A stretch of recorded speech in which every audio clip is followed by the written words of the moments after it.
Hello friends, welcome back to my channel Prabhat classes. Hope so आप सभी बहुत अच्छे होंगे। तो हम आज इस वीडियो में देखेंगे DSSB का जो जनरल पेपर आता है उसमें इंग्लिश और हिंदी का 20-20 नंबर का वेटेज है और कुल मिला के 40 नंबर का है। तो आज हम उसका एक डिटेल्ड वर्जन देखेंगे और इसमें आपका हिंदी इंग्लिश के साथ ही न्यूमेरिकल एबिलिटी, मैथ्स और क्या कहते हैं रीजनिंग एबिलिटी आपका और जनरल साइंस का पेपर भी आता है और कुछ general knowledge current affairs based questions भी होते हैं। तो वो सब हम पहले एक गो थ्रू करेंगे एक नज़र में, उसके बाद हम आगे अपना detail question answer Hindi English का देखेंगे। और ये अभी पहला वीडियो है और भी ऐसे इसके वीडियोस इंग्लिश और हिंदी के आते रहेंगे, तो आप चैनल पे बने रहिएगा। तो चलिए बिना देरी करे शुरू करते हैं। सबसे पहले एक बात जान जाइए कि आपका जो दोनों सेक्शन है वो 100 मार्क्स का है। तो ये जो वाला आपका सेक्शन है 100 मार्क्स का, उसमें हिंदी और इंग्लिश का जो आपका वो है वेटेज है वो 40 नंबर का है। ठीक है, 20-20 नंबर का दोनों। सबसे पहले देख लेते हैं ये जो आपका DSSB के PRT का है उसका क्या है। सबसे पहले तो यहाँ पे नंबर ऑफ क्वेश्चंस देखिए, आपका mental ability and reasoning ability का 20 है और आपका ये 20 मार्क्स का भी है। ठीक है, और जनरल अवेयरनेस का भी है आपका 20 marks, 20 questions and 20 marks. Same with English, same with Hindi and same with the numerical aptitude and data interpretation का भी क्वेश्चन आते हैं आपके 20 नंबर के और 20 मार्क्स के। ठीक है, और आपको सिर्फ 2 घंटे का यहाँ पे टाइम ड्यूरेशन मिला है। ठीक है, जिसमें आपको 1 घंटा आपका जनरल सेक्शन में देना है और 1 घंटा आपको अपने सब्जेक्ट स्पेसिफिक पे देना है। टोटल पेपर आपका 200 मार्क्स का है। ठीक है, और आपको सबसे बड़ी बात यहाँ पे ये बात जाननी है कि यहाँ पे एक इनकरेक्ट आंसर के लिए 0.25 मार्क्स है। देखिए ज़्यादा अच्छा है KVS NVS ये हमारे LT ग्रेड या GIC के कंपेयर टू, क्योंकि यहाँ पे आपका 0.25 मार्क्स और वहाँ पे 0.33 था। ठीक है, वहाँ पे 0.33 था, तो इसलिए आपका यहाँ पे अच्छा है। ठीक है, आप सेम पैटर्न आपका TGT का भी है और PGT का भी है। तो जो बच्चे अपना TGT का पढ़ें उनका भी सेम है। General awareness 20, general intelligence and reasoning ability 20, math, ठीक है, हिंदी और इंग्लिश। ठीक है, यहाँ पे 5 सेक्शन है, तो 100 मार्क्स का ये और 100 मार्क्स का आपका सब्जेक्ट स्पेसिफिक TGT का और 2 आवर्स का ये भी है। DSSB के पेपर की देखिए अच्छाई ये है कि ये कुछ कुछ महीनों पे हमेशा आता है और हर साल आता है, तो इट्स अ गुड थिंग। हाँ, ये मैटर करता है कि आपका कितनी सीट आती है, बट बाकी एग्जाम्स के compare to DSSB is a more good option. And one point which is a very good thing about this exam is कि अभी आपके यहाँ पे एक ही पेपर हो रहा है। ठीक है, अभी यहाँ पे आपका एक ही पेपर है। बाकी एग्जाम्स में आपने जैसे देखा होगा कि आप सारे पेपर गवर्नमेंट 2-2 उसका करा दिए। ठीक है, 2-2 टीयर का, और KVS में तो आपका इंटरव्यू है। तो ज़्यादा अच्छा होगा कि आप जो बच्चे एक ही एग्ज़ाम क्लियर करके ज़्यादा जल्दी टीचिंग पाना चाहते हैं वो यहाँ पे इतना अच्छा मन लगाएं, ज़्यादा बेटर होगा, क्योंकि यहाँ पे आपको एक ही पेपर पास करने के बाद बहुत अच्छी खासी एक जॉब मिल जाएगी। ठीक है, और एक अच्छा पे स्केल भी है। अब आइए देखते हैं इसका डिटेल सिलेबस क्या है। सबसे पहले जो जनरल इंटेलिजेंस और रीजनिंग एबिलिटी का है उसमें आपके जो बेसिक आते हैं analogies, similarities, verbal non verbal, ठीक है, और डिस्क्रिमिनेशन, ऑब्जर्वेशन, रिलेशनशिप, कॉन्सेप्ट्स। तो जो सारे रीजनिंग पेपर में आते हैं बेसिकली वही है।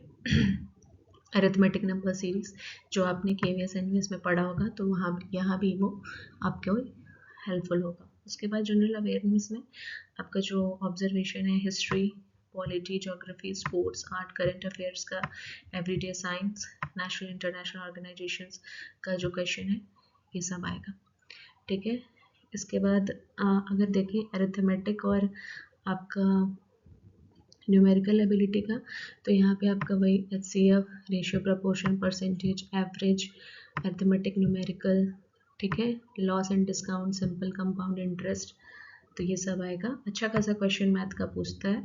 और हम हिंदी इंग्लिश एक बार कंप्लीट करने के बाद बाकी सेक्शंस पे भी आएंगे धीरे धीरे, तो बने रहिएगा वीडियो में, आगे भी चैनल के साथ बने रहिएगा। अब आते हैं देखिए अपने मेन पार्ट पे। मेन पार्ट हमारा क्या है जो हम इस वीडियो में बेसिकली डिस्कस करने के लिए आए हैं, वो आपका इंग्लिश और हिंदी लैंग्वेज। अब आपने इंग्लिश और हिंदी लैंग्वेज EMRS में भी पढ़ा है, KVS NVS में भी पढ़ा है। EMRS में थोड़ा ज़्यादा पढ़ा था, ठीक है। और EMRS का पेपर अच्छा भी आया था। सेम हिंदी इंग्लिश का यहाँ भी है, ठीक है। यहाँ पे बहुत ज़्यादा डिटेल्ड वर्जन में नहीं बताया गया है, पर फिर भी आपको vocab, grammar, sentence structure, synonym, antonym, वही जो नॉर्मल इंग्लिश के पेपर में पूछा जाता है वो यहाँ पे पूछा गया है, ठीक है। हिंदी लैंग्वेज की बात करें तो यहाँ भी वही सेम इन्होंने दे रखा है, सिनोनिम, एंटोनिम, करेक्ट यूजेस। देखिए ज़्यादा पता हमें सिलेबस का ज़्यादा लगेगा जब हम ज़्यादा से ज़्यादा प्रीवियस ईयर पेपर सॉल्व करेंगे, ठीक है। तो इस टाइम जितने भी एग्ज़ाम्स आ रहे हैं कम टाइम में आपको ज़्यादा कुछ अचीव करना है, तो उसके लिए सबसे बेटर ये है कि आप कितना जल्दी PYQs को देख के उसको समझते हैं पेपर का पैटर्न और उस बेसिस पे अपनी तैयारी करते हैं। तो बेस्ट वे आपने हर एग्ज़ाम में सुना होगा, भले UPSC हो या कोई लेखपाल का एग्ज़ाम हो, सब जगह आपका प्रीवियस ईयर क्वेश्चन पेपर सबसे ज़्यादा मैटर करता है, ठीक है। अब बिना किसी देरी के आइए पहले चलते हैं इंग्लिश के पार्ट पे, उसके बाद हिंदी के पार्ट पे। अब आपको मैंने हर जगह यहाँ पे आपको इस तरीके से चीज़ों को एक्सप्लेन किया हुआ है और यहाँ पे आंसर आपका पहले से ही मार्क्ड है, ठीक है। तो जो बच्चे चाहें वो अपने से आंसर खड़ कर सकते हैं, लेकिन यहाँ पे मैंने मार्क करके दिया ताकि वीडियो में मैं साथ साथ समझाते भी चलूँ, ठीक है। तो देखिए सबसे पहले आपका पढ़ना है select the most appropriate homonym, ठीक है, जो यहाँ पे यूज़ होगा। Rahul didn't want to dash marks, तो यहाँ पे देखिए लॉस कोई वर्ड होता नहीं है, लॉस यहाँ पे होगा नहीं, लूज भी नहीं होगा, यहाँ पे क्या होगा लूज, ठीक है, लॉस, ठीक है। तो लॉस मार्क्स के यहाँ पे क्या होगा, Rahul didn't want to lose a marks. यहाँ पे क्या जो लूज है ये आपका तब वर्ब यूज होता है लूज जब आपको फेल, विन या मिस टाइप का कोई काम रह जाता है, यानी ऐसी चीज़ जो पूरी ना हुई हो, ठीक है। टू बी अनसक्सेसफुल जो रह गया, जो मिस हो गया, जो आप कहीं फेल हो गए हो, तो वहाँ पे टू के साथ हमेशा लूज फेल होता है। तो एक चीज़ आपको यहाँ पे याद रखनी है, कहाँ पे जो सब्जेक्ट वर्ब एग्रीमेंट्स यूज होते हैं वो आपको इस क्वेश्चन से पता चल रहा है कि सब्जेक्ट वर्ब एग्रीमेंट वाला पार्ट आपको पढ़ के जाना है। और यहाँ पे देखिए जब भी कहीं want to आएगा या didn't want to आएगा तो वहाँ पे जो वर्ब यूज़ होता है वो हमेशा बेस फॉर्म का वर्ब यूज़ होता है। तो यहाँ पे जो लूज का बेस फॉर्म है वो क्या है, लॉस है, ठीक है। तो Rahul didn't want to loss marks, okay.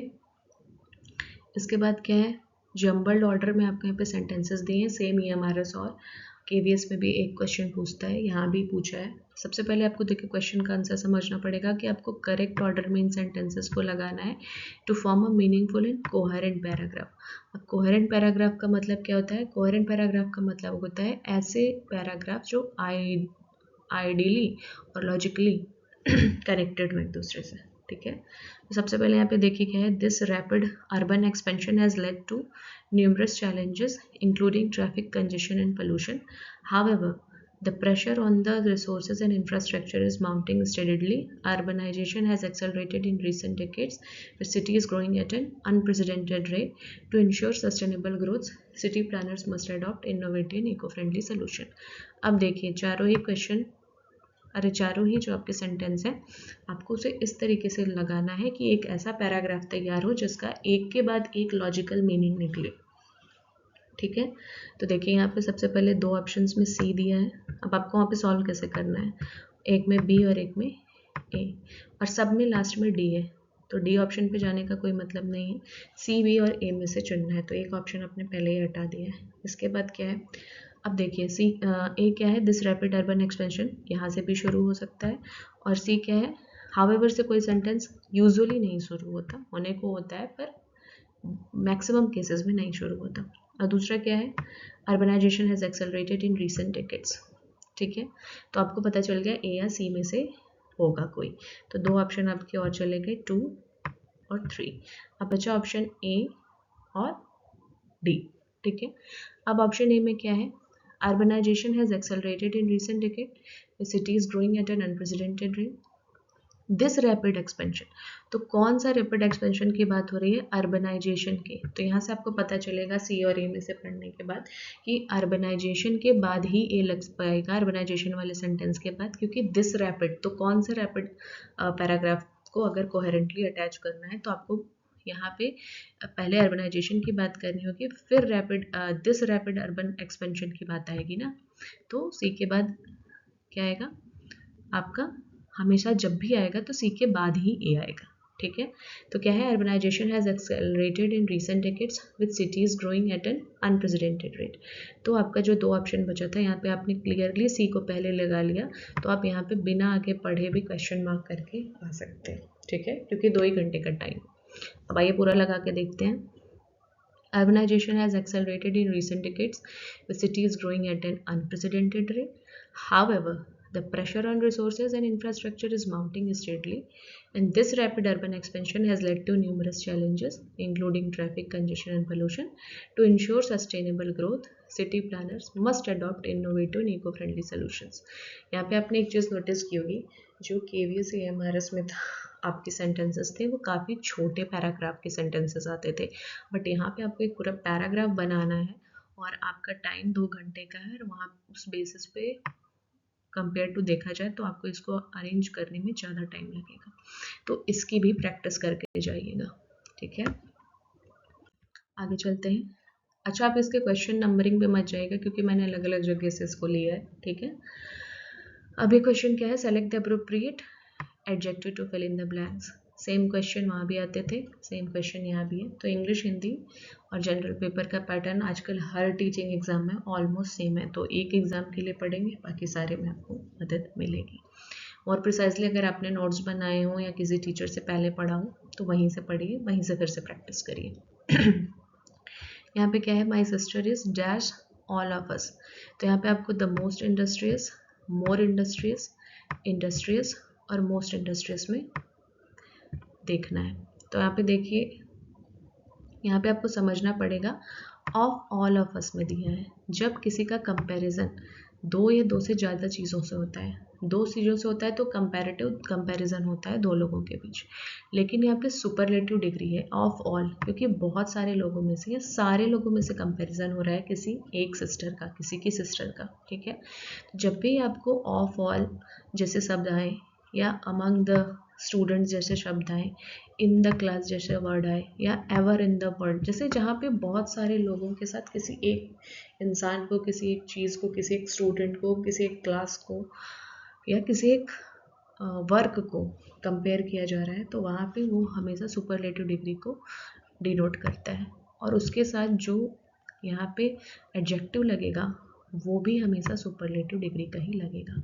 तो यहाँ पे क्या यूज़ होगा, द मोस्ट इंडस्ट्रियस। अब देखिए यहाँ पे मोस्ट इंडस्ट्रियस और द मोस्ट इंडस्ट्रियस दोनों है, तो स्पेसिफिक सिस्टर की बात हो रही है उनके, मेरी ही सिस्टर की बात हो रही है, इसलिए यहाँ पे द मोस्ट इंडस्ट्रियस आंसर होगा। तो my sister is the most industrious of all of us, ठीक है। जब भी कंपैरिजन मोर देन टू चीज़ों में हो रहा है तो वो सुपरलेटिव डिग्री है, और उसके साथ एडजेक्टिव भी हमेशा सुपरलेटिव डिग्री की होगी। मोर क्यों नहीं होगा, मोर दो लोगों के लिए ज़्यादा यूज़ होता है, इंडस्ट्रियस जनरल सेंस में यूज़ करते हैं, लेकिन मोस्ट इंडस्ट्रियस जब एक का सबके साथ कंपेयर हो रहा है सुपरलेटिव डिग्री में तब यूज़ करेंगे, ठीक है। इसके बाद identified the incorrectly spelled word in the given sentence. अब यहाँ पे आपकी स्पेलिंग को चेक किया जा रहा है। ये वाले क्वेश्चंस शायद नहीं थे KVS AMRS में, यहाँ पे है, ठीक है। कंपेयर करके पढ़िए, ज़्यादा जल्दी पढ़ पाएंगे। यहाँ पे क्या है, he introduced himself as a brave and valiant soldier of the country who had made the opponent weak and feeble, ठीक है।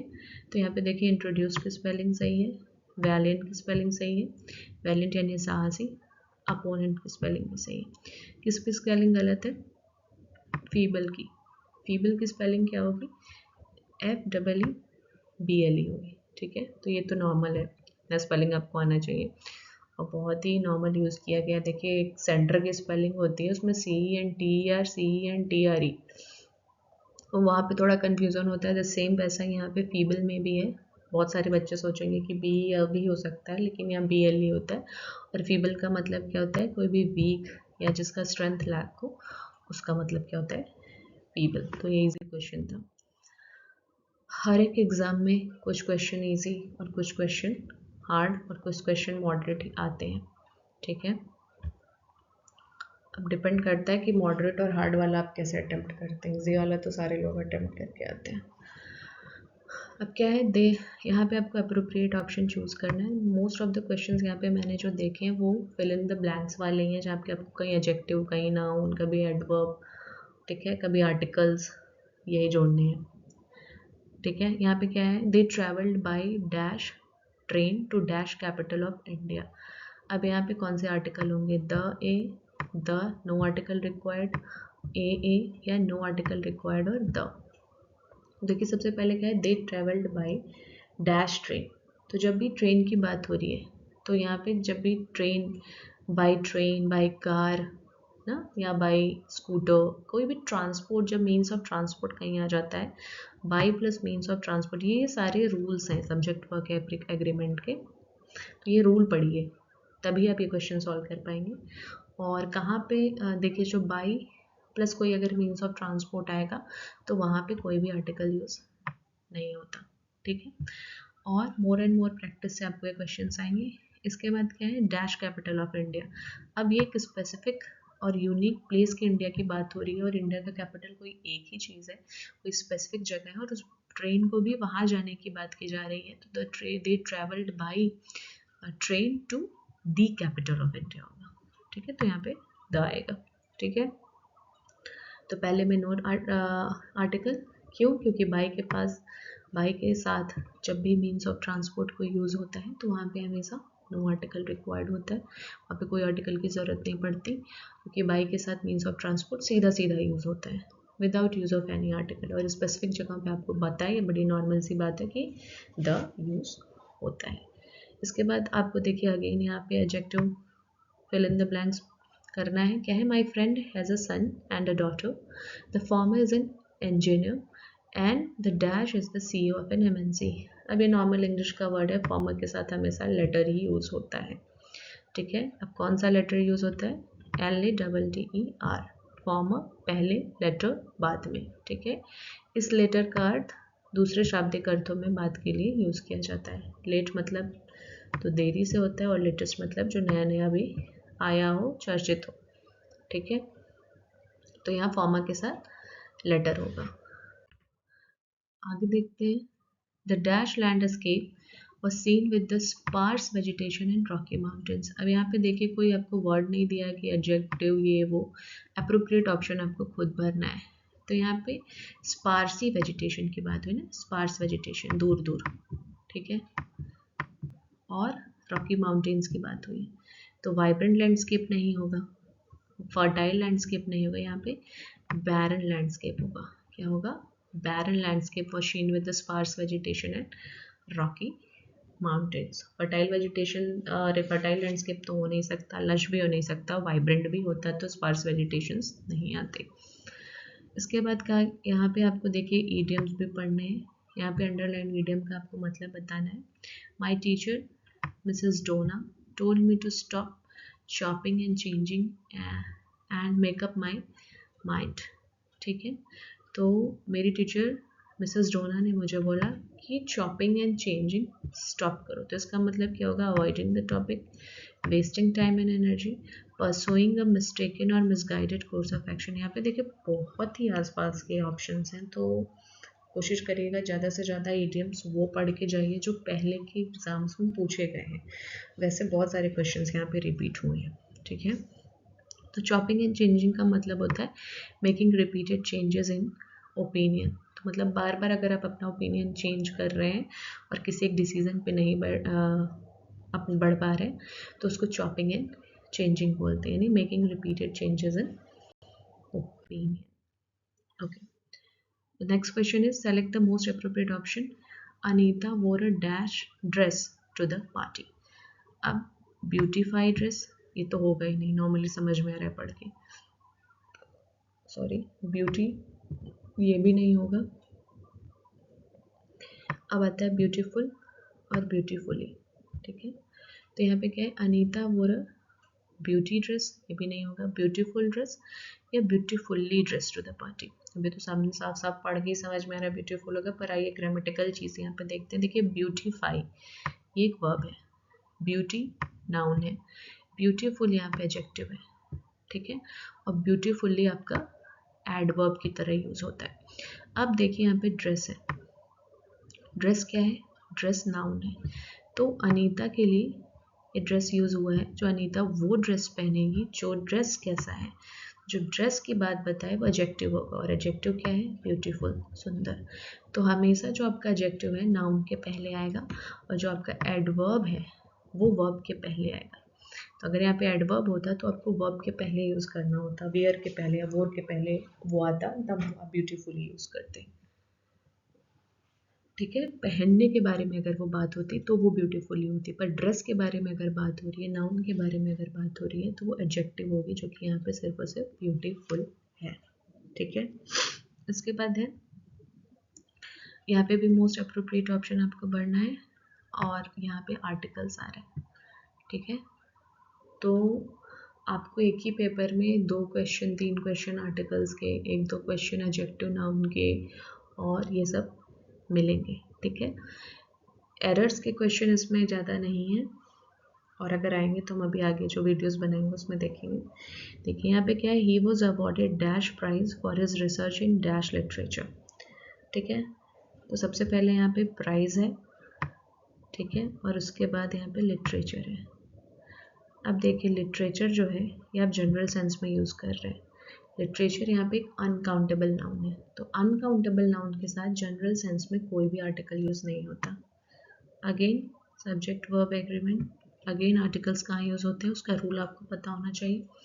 और दूसरी बात है, जब भी आप प्राइस की बात कर रहे हैं तो एक सिंगुलर काउंटेबल नाउन है, और अगर सिंगुलर काउंटेबल नाउन पहली बार मेंशन में आ रहा है, ठीक है, तो आप उसके साथ ए या एन उसके प्रोनाउंसिएशन के हिसाब से यूज़ करेंगे। तो यहाँ पे प्राइज है इसलिए हम ए यूज़ करेंगे। ठीक है, तो he was awarded, a prize होगा for his research in literature.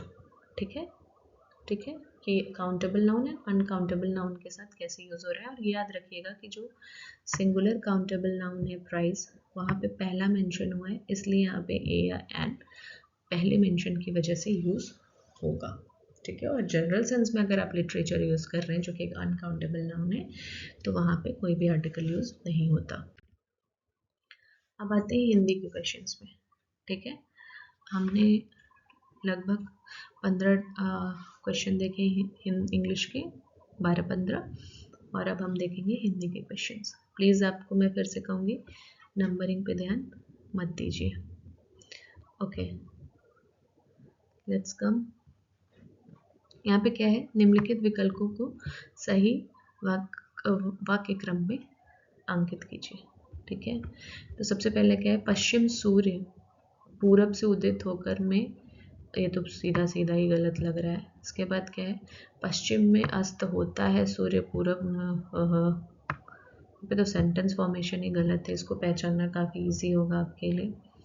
इसके बाद क्या है, सूर्य पूरब से उदित होकर पश्चिम में अस्त होता है, यही प्रकृति का नियम है। साफ साफ यही समझ में आ रहा है, करेक्ट है आपका आंसर। और इसके बाद आपका है, सूर्य पूरब से पश्चिम में अस्त होता है। ठीक है, ये इजी क्वेश्चन था। ठीक है, इसके बाद है, दिए गए वाक्यांश के लिए निम्न में से एक शब्द होगा, निरंतर ऊंचे उठने की इच्छा। ठीक है, ये देखिए काफ़ी यूनिक वाक्यांश है, इसको मैंने ज़्यादा रिपीट होते हुए नहीं देखा है, हालांकि बहुत अच्छा वाक्यांश है। निरंतर ऊंचे उठने की इच्छा को उदिशा बोलते हैं। क्या बोलते हैं? उदिशा। तो मेक श्योर कि आपको वाक्यांश के लिए एक शब्द, मुहावरे, लोकोक्तियाँ जो पिछले एग्जाम्स में आए हैं वो रटे होने चाहिए। ठीक है, तभी आप यहाँ पे जनरल पे अच्छा। एक बात ये भी है कि जो लोग जनरल पेपर में भी अच्छा स्कोर करेंगे तो उनका भी मार्क्स अच्छा आएगा, तो वो कट ऑफ क्लियर कर सकते हैं, क्योंकि 100 पूरा दिया गया है, दोनों को इक्वल मार्क्स दिए गए। तो जितना जरूरी सब्जेक्ट मैटर है उतना ही जरूरी Hindi, English, math, science, current affair सब कुछ है। और याद रखिए एक ही पेपर होगा। ठीक है, एक पेपर में सिलेक्शन, कोई दिक्कत नहीं है। मेंस टीयर 2, टीयर 1, फलाना ढिमकाना, यूपीएससी टाइप तैयारी करने की यहाँ पे। ओके, आगे चलते हैं। अब है, सीता राजा जनक की पुत्री हैं, वाक्य में प्रयुक्त सीता शब्द का पर्यायवाची आपको बताना है, कावेरी, तन्या, कृष्णा या जानकी। तो काफ़ी इजी दिया है सीता जी का, जानकी। कावेरी और कृष्णा तो नदियाँ हैं, ये सीता जी के नाम नहीं है और तन्या भी नहीं है। इसके बाद है उपयुक्त विकल्प का चयन करिए सही वाक्य को पूर्ण करने के लिए। दादा ने पोते ने अपने पास बुलाया, पोते पर अपने पास, पोते को या पोते द्वारा, तो पोते को होगा। ये कारक चिन्हों को यूज करना था, तो ये भी इजी था। आगे देखते हैं, यहाँ पे आपको वाक्य विन्यास करना है और निम्न में से शुद्ध वाक्य का चयन करना है। तो यहाँ पे वस्तु वर्णन कौशल से कवि लोग इतिवृत्तात्मक अंशों को भी बना सकते हैं सरस। ऐसा क्वेश्चन फॉर्म नहीं होता, आपको पता है। इतिवृत्तात्मक अंशों को भी वस्तु वर्णन कौशल से कवि लोग सरस बना सकते हैं। इसके बाद है वस्तु वर्णन कौशल से कवि लोग इतिवृत्तात्मक अंशों को भी सरस बना सकते हैं।